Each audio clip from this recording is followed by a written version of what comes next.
Promessa é dívida. E nesse curso, Finanças para Não Financeiros, que eu estou fazendo gratuitamente, eu falei que ia explicar para você de maneira simples alguns indicadores. Então, nessa quarta aula, a ideia é falar de maneira simplificada alguns indicadores que você escuta falar o tempo todo e não sabe o que é. Trouxe alguns exemplos e algumas práticas para a gente fazer exatamente agora. Então, vamos lá para a lousa, vai ficar mais fácil a gente conseguir se comunicar, beleza? Então, vamos lá. Vamos passar para vocês de maneira simples, rápida e objetiva. Você já está aqui, já sabe o nome é Giga, se você chegou de supetão, vai para o início do curso, porque senão você não vai ter acesso, não vai entender exatamente onde está chegando aqui e como a gente quer, como a gente chegou nesse raciocínio, tá bom? Então, maneira simples, DRE, demonstração de resultado do exercício, que é basicamente pegar o mês ali, fechar de ponta a ponta. Eu costumo falar que é mostrar se a empresa realmente está dando lucro ou prejuízo. O DRE ele é uma fotografia disso.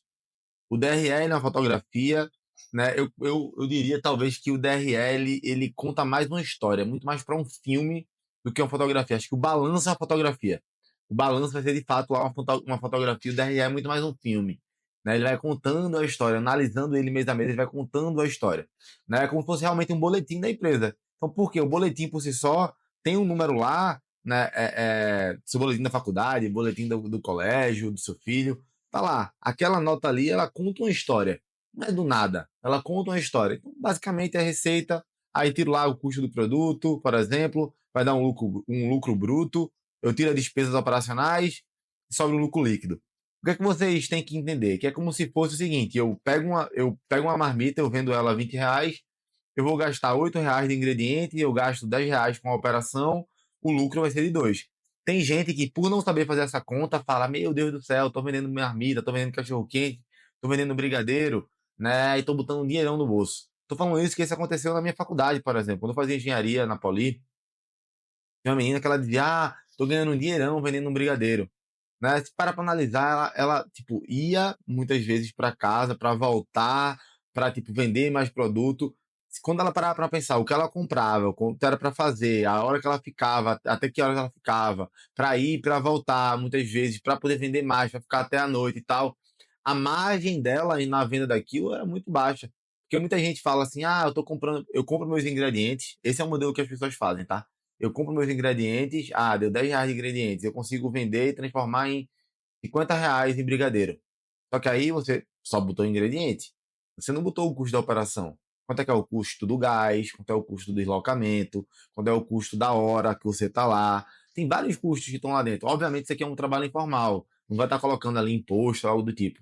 Mas quando a gente pensa em negócio, tem muito funcionário, muito colaborador que vê lá a cifra da empresa, né? Tá faturando 1 milhão e pensa que a empresa é podre de rica. Gente, não tô brincando. Eu conheço empresa que faturava tipo 18 milhões com uma margem de lucro de tipo 5. E eu conhecia a empresa que faturava tipo 3 milhões com a margem de lucro de tipo 25%. Não tô nem falando só sobre o lucro, porque às vezes você fatura, nem sei quanto é que dá isso aqui, mas de cabeça, mas vamos fazer aqui, vamos pegar para ficar, já sei, para fazer fácil, vamos pegar 20 milhões. Então, se pegar 20 milhões, quanto é que é 5% de 20 milhões? 10 milhões, 10% é 10, 1 milhão, 5% seria 500 mil. Logo, 20 milhões, 1 milhão de lucro. Se você não pegou o cálculo, acho que vai dar certo. 1 milhão de lucro. Pô, se você parar para analisar, uma empresa de 3 milhões que tem 25% de lucro, ela vai ter quanto? 25% de 1 milhão é 250 mil, vezes 3, 750. Aí tu fala: Guilherme, a empresa deixa menos lucro do que a outra de 20 milhões. Sim, realmente. Mas qual é o risco operacional? Provavelmente essa empresa que tem 20 milhões para gerar 5% de lucro, gerar 1 milhão de lucro líquido, ela tem muito mais risco operacional de alguma coisa acontecer de ruim, de errado, espremer ainda mais a margem dela ou ela passar a dar prejuízo. A outra, ela tem 25%, ela tem 5 vezes mais, vamos dizer assim, gordura para queimar antes dela espremer e passar a dar prejuízo.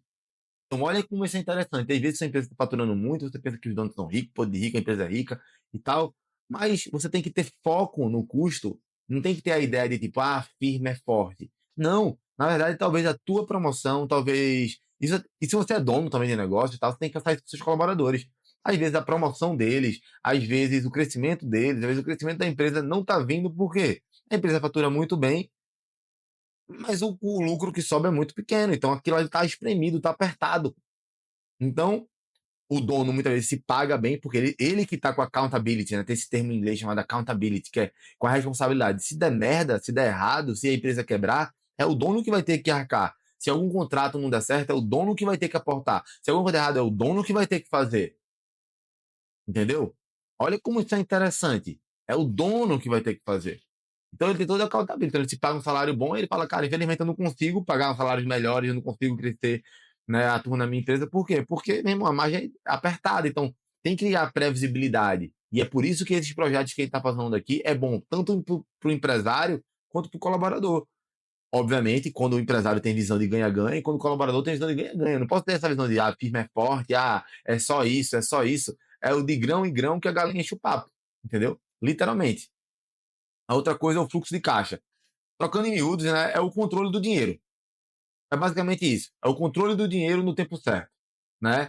Porque o que acontece? Lucro não garante dinheiro no caixa. E aí eu dei um exemplo aqui, né? Que foi o mesmo exemplo que eu usei na última aula. O cliente paga em 60 dias, mas o aluguel é hoje. O que acontece? A operação existe lucro, mas falta caixa, falta dinheiro. No exemplo passado que eu dei foi o quê? Você vende 10 milhões em 5 vezes. Só que nesse mês eu preciso de 5 milhões para pagar as contas. Então o que acontece? Eu começo dando prejuízo por alguns meses antes de começar a gerar muito e muito lucro. Lucro de maneira consistente. Mas isso é um problema. Vou dar um outro exemplo. Eu compro hoje meus insumos, minha matéria-prima para transformar aquilo no meu produto e eu pago com 35, 45, 55 dias. Só que eu vendo e eu entrego para o meu cliente e ele só me paga depois que eu entrego para ele com 60 dias, e que dá um ciclo financeiro de quase tipo 90 a 115 dias. Se você parar para analisar, eu tenho que trabalhar com 3 meses de quase de faturamento de fluxo de caixa, ou seja, meu ciclo financeiro é muito esticado. Então, para pensar, isso é muito desafiador. Então, se a gente não parar para analisar custo, despesa, né, usar aquela frase do Jorge Paulo Leman lá, custo é feito unha, se eu não cortar ele cresce, vai dar merda, entendeu? A outra coisa é o balanço, que eu falei, né? O balanço ele é muito uma fotografia. O DRL vai contando a história do que está acontecendo e o balanço é a fotografia. Ele mostra o que temos de ativo, o que devemos, né, que é passivo, e o que possuímos de patrimônio. Mais uma vez, o que é ativo? Se eu tenho um apartamento que eu não moro nele, eu uso apartamento para alugar. Aquilo é o quê? É um ativo, ele gera receita. Para mim, ele gera dinheiro. Agora, se eu moro no apartamento, ele é um passivo, porque eu estou gastando ele. Se eu compro um carro e boto para alugar o carro, isso é um ativo. Se eu compro o carro e eu estou usando o carro, ele é um passivo. Tá? Então, o passivo ele drena dinheiro, vamos chamar assim. A gente deve, né? São dívidas e tal, e ele arranca dinheiro. E o que é patrimônio? Patrimônio é, é algo que a gente tem que pode ser liquidado. Por exemplo, eu tenho um apartamento que ele é um ativo, mas ele é um patrimônio também. Ele é um ativo que ele gera tantos mil por mês, mas ele é um patrimônio que eu posso vender ele e aquilo ali vai gerar um caixa para mim. Esse computador, essa outra tela, o meu tablet que está aqui, né? Isso aqui é patrimônio. Se eu vender tudo isso aqui, quero morar no Canadá, então vou vender isso aqui tudo, isso vai gerar um valor que eu posso usar para ir para o Canadá. Então isso é um patrimônio.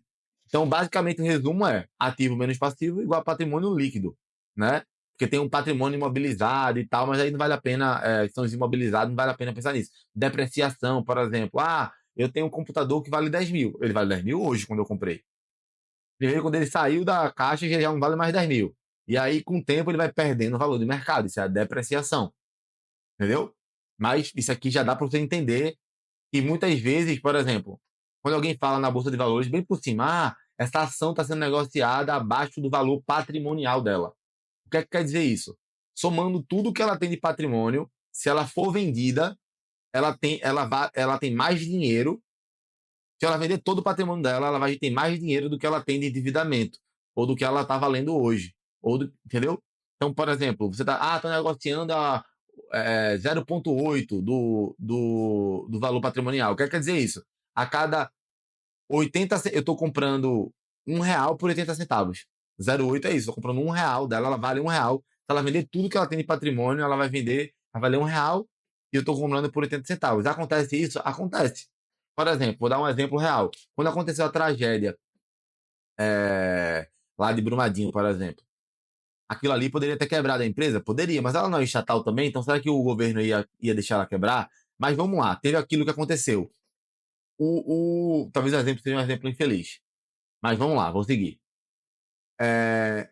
o fundamento da empresa quebrou, a gente ia ter que analisar o fundamento da empresa. Então, a empresa ela não consegue fazer nada de bom, tudo que ela está fazendo dá de ruim, então a empresa vai quebrar. Então, ela perdeu os fundamentos. Mas vamos dizer que foi o seguinte: eu não sei o caso exatamente do que aconteceu, tá, gente? Eu realmente não me lembro agora a fundo o que aconteceu. Sei que teve que pagar uma multa e tal, mas vamos dizer o seguinte: teve que pagar uma multa, aquilo ali aconteceu, mas foi feita uma perícia em todas as outras obras dela e tá tudo bem. Então a empresa não perdeu o fundamento. Ela vai ter perder um caixa ali absurdo, né, para tentar, né, tentar nem como, né, mas vai ter que pagar ali uma multa, algo do tipo, não tem como sanar, não tem dinheiro nenhum que pague uma vida, obviamente. Mas assim, vai sair milhões e milhões e milhões e milhões, centenas de milhões do caixa para pagar aquilo ali, mas ela não perdeu o fundamento e às vezes ela fatura bilhões no ano. Então, ela não perdeu o fundamento, ela perdeu o valor de mercado, mas não perdeu o fundamento. Né? O exemplo foi meio difícil, um exemplo complicado, mas acontece. Pronto, no momento de 2020, você sabe o que aconteceu em 2020. O que aconteceu? A gente não sabia exatamente o que aconteceu com a pandemia. Então, o boato, né? Ou seja, ninguém sabia o que aconteceria. Então, no boato, a bolsa caiu. Depois teve o fato. O que é o fato? Os mercados que iam sofrer com o que estava acontecendo em 2020 caíram de verdade e ficaram lá. E o mercado que se adaptou muito rápido, ou seja, que o mercado entendeu que ele não ia cair, voltou a crescer. Então teve gente que, tipo assim, uma ação caiu 50% naquele momento. Teve circuit break, um bocado de coisa. O que aconteceu? Várias pessoas compraram muito e aí, com pouco tempo, o mercado entendeu que aquele negócio ele era resistente, ele era antifrágil naquele momento, 2020, e aí voltou a crescer. Teve gente que dobrou o patrimônio só nessa brincadeira. E aí, enfim, acontece muito. Então, dei um exemplo aqui, fui até além, né? Então, enxugar custo não é cortar tudo, né? Cortar o cafezinho não é enxugar custo. Eu estou enxugando custo, mas é um custo burro. Porque muitas vezes você deixar as pessoas insatisfeitas e é um valor de tipo, quanto é que eu gasto de café no mês? Sei lá, naquela unidade, gasto R$ 50.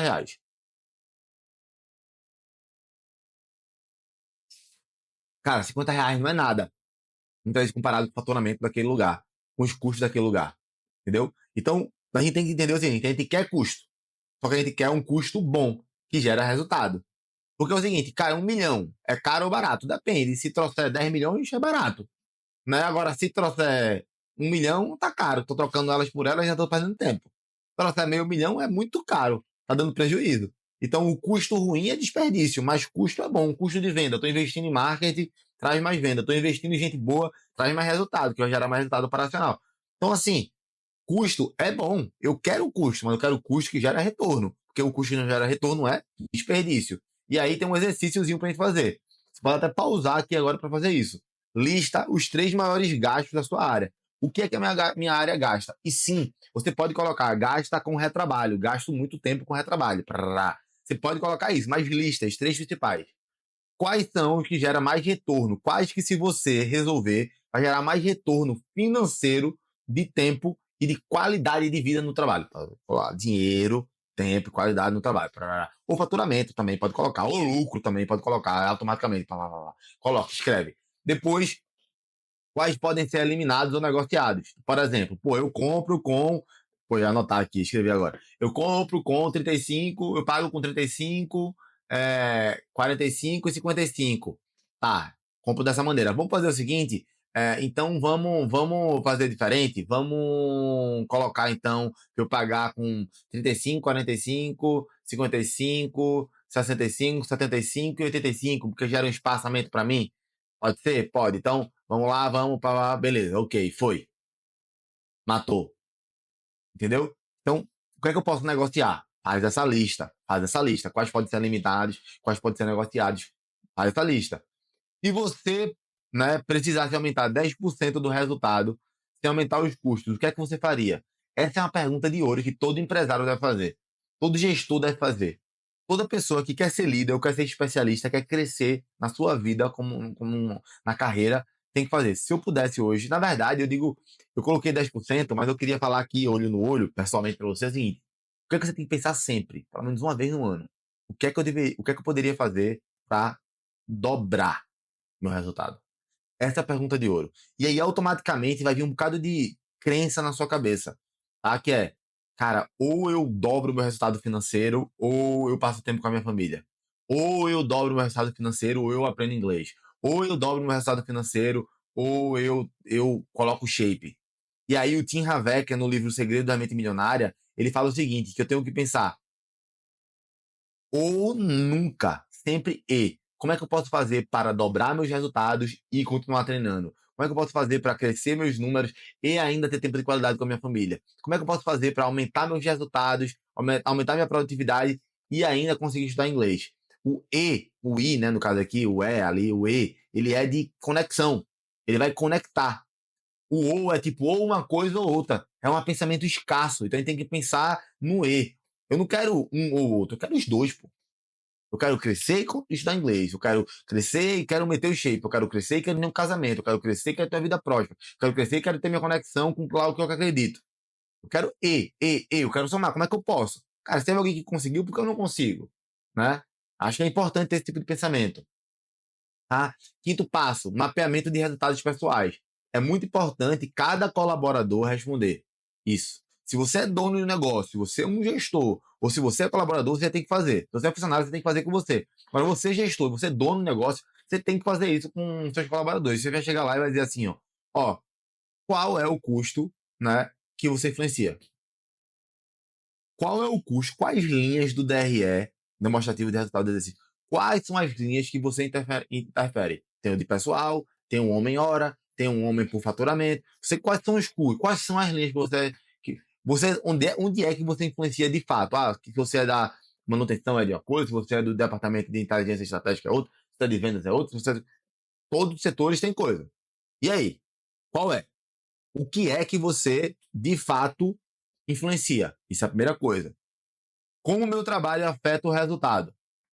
O que é que gera? Qual é o output? Né? Tem um input, que é que demanda para a gente, qual é o output que eu gero? Tem que colocar. O que é que eu posso otimizar hoje no meu trabalho, no meu departamento? Faça uma lista disso.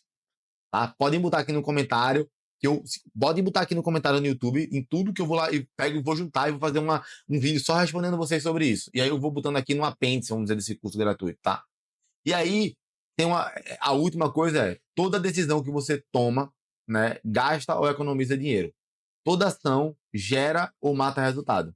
Você sabe a consequência do que está fazendo? Isso é muito importante, né? Feito eu falei, todo contato entre duas pessoas aumenta energia ou diminui energia. Ou seja, toda decisão que você toma gasta ou economiza dinheiro. Toda. Toda decisão que você toma, toda ação, ou gera ou mata resultado.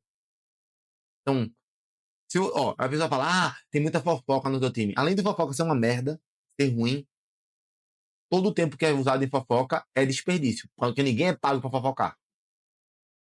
A galera conversa muito, mexe muito no celular. Todo o tempo que conversa, que mexe no celular, óbvio, todo mundo tem aquele cafezinho remunerado, um momento de descontração, mas não é isso. É a mentalidade no longo prazo.